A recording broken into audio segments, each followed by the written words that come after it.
Assalamualaikum warahmatullahi wabarakatuh.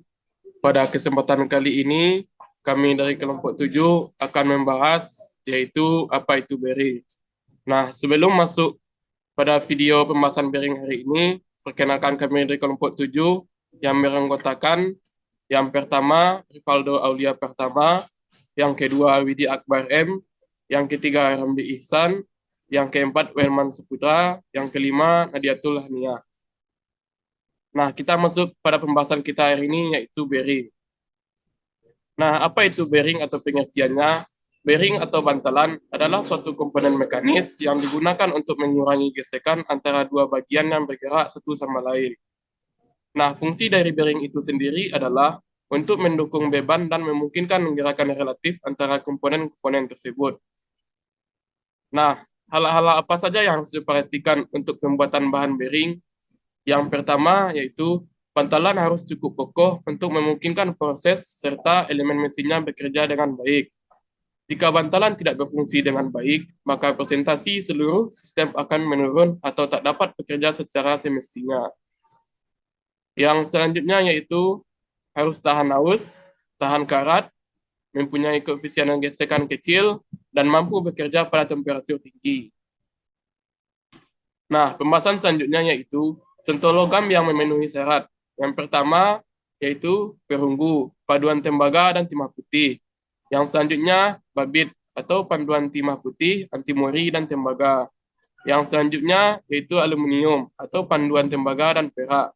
Yang terakhir adalah nilon dan teflon. Baiklah, selanjutnya saya akan melanjutkan materi dari teman saya, yaitu macam-macam bearing. Macam-macam bearing yang pertama itu ada roller bearing. Roller bearing atau sering disebut juga sebagai bantalan roll adalah salah satu jenis bantalan yang digunakan dalam berbagai aplikasi mesin. Fungsinya adalah untuk mengurangi gesekan antara dua bagian yang bergerak satu sama lain, sehingga memungkinkan pergerakannya yang lancar dan efisien. Terus bearing. Roller truss bearing atau sering disebut juga sebagai bantalan dorong roll adalah jenis bantalan yang dirancang khusus untuk menahan beban aksial atau beban dorong. Yang selanjutnya itu ada tapered roll bearing. Tapered roll bearing adalah jenis bantalan yang memiliki desain dengan elemen bergulir, bentuk kerucut. Mereka mampu menahan beban aksial dan beban radial dalam satu arah, memberikan kestabilan dimensi yang baik, dan digunakan dalam berbagai aplikasi yang membutuhkan dukungan beban radial dan aksial. Selanjutnya ada ball bearing. Ball bearing atau sering disebut juga sebagai bantalan bola, jenis bantalan yang menggunakan bola sebagai elemen bergulir. Bantalan ini dirancang untuk mengurangi gesekan antara dua bagian yang bergerak satu sama lain dan memungkinkan pergerakan yang lancar. Selanjutnya ada ball truss bearing. Truss bearing adalah jenis bantu yang dirancang khusus untuk menahan beban aksial atau beban dorong.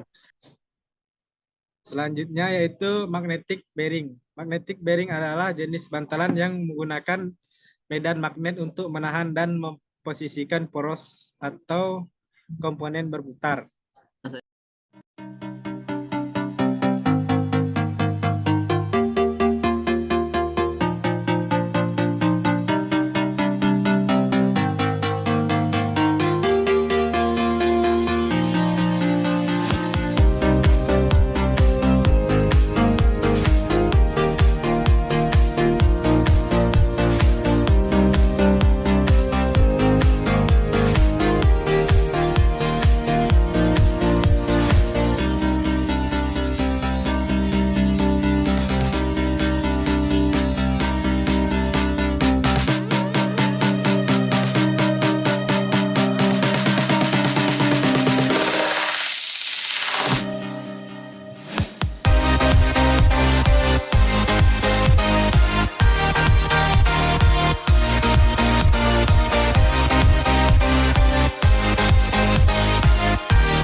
saya akan melanjutkan sifat-sifat bantalan atau bearing. Bantal atau bearing memiliki beberapa sifat penting yang mengaruhi kinerja dan keandalan mereka. Berikut adalah beberapa sifat umum yang dimiliki oleh bantalan. 1. Beban yang dapat ditangani. Yang kedua, kecepatan. Bantalan ini memiliki batasan kecepatan maksimum yang dapat ditangani. Kecepatan ini terkait dengan kehausan dan kestabilan bantalan saat berputar. 3. Gesekan. Gesekan adalah kekuatan yang muncul saat dua permukaan bantalan bergesekan satu sama lain. Keempat, umur pemakaian. Umur pemakaian adalah lamanya bantalan dapat beroperasi sebelum mengalami kegagalan. Faktor yang kelima, presisi atau keakuratan. Bantalan yang presisi dan akurat sangat penting dalam aplikasi yang membutuhkan pergerakan yang tepat dan posisi yang stabil. 6. Perawatan. Beberapa jenis bantalan memerlukan perawatan rutin seperti pelumasan, pemeriksaan kondisi, atau penggantian elemen bergulir. Bantalan yang terakhir itu kehalusan dan kebisingan. Kehalusan dan kebisingan bantalan mempengaruhi kenyamanan penggunaan dan kemampuan. Baik, lanjut. Materi berikutnya yaitu penyebab kerusakan pada bearing. Kerusakan pada bearing dapat disebabkan oleh beberapa faktor. Beberapa faktor umum kerusakan pada bearing meliputi: pertama yaitu beban berlebihan. Beban yang berlebihan atas kemampuan bearing dapat menyebabkan kerusakan pada elemen bergulir atau jalur kontak. Yang kedua yaitu keausan. Gesekan yang berkepanjangan dan keausan bisa terjadi penyebab kerusakan pada bearing. Yang ketiga itu kontaminasi. Penyebab lain kerusakan pada bearing adalah kontaminasi oleh partikel asing seperti debu, kotoran, air, atau partikel logam. Selanjutnya yang keempat, korosi. Lingkungan yang korosi dapat menyebabkan kerusakan pada bearing. Yang kelima, pemasangan yang tidak benar. Pemasangan yang tidak benar termasuk ketidaksesuaian toleransi, ketidaklurusan, atau kekencangan yang tidak sesuai dapat menyebabkan kerusakan pada bearing. 6. Vibrasi dan getaran. Yang ketujuh, overheating. Yang kedelapan, kekurangan perawatan. Baik, di sini saya akan beritahu bagaimana cara mengatasi kerusakan pada bearing. Untuk mengatasi kerusakan pada bearing ada beberapa langkah yang dapat kita ambil. Yang pertama, mengidentifikasi penyebab kerusakan. Untuk yang kedua, ganti bearing yang rusak. Jika bearing telah rusak, parah atau tidak dapat diperbaiki, langkah berikutnya adalah menggantinya dengan bearing baru. Yang ketiga, pemeriksaan dan perawatan rutin. Yang keempat, pemilihan bantalan yang tepat. Kelima, pelumasan yang tepat. Yang keenam, perbaikan yang kerja. Sekian dari kelompok kami.